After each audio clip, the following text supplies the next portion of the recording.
Magandang gabi, Speedpass client.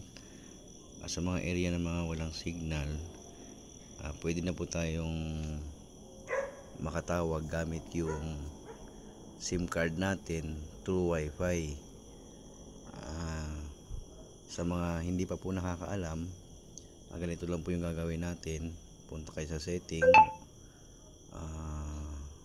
mobile network, tapos pili lang po kayo ng SIM card na kung saan po kayo available, like Globe or Smart, or dito meron na po sila. So ang gagawin, as long as dito sa area namin ang Globe ang mahina yung signal, so nakakatawag ako gamit ang Wi-Fi sa setting na to. I-on nyo lang yung Wi-Fi calling,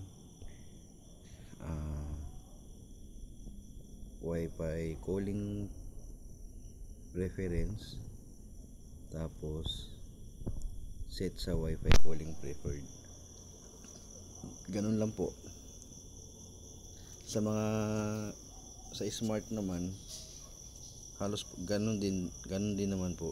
Wi-Fi calling on, ganun din, Wi-Fi pa rin. Gamit ito sa mga bukid-bukid at saka yung mga mahihinang signal na area. Ganun lang po. Maraming salamat.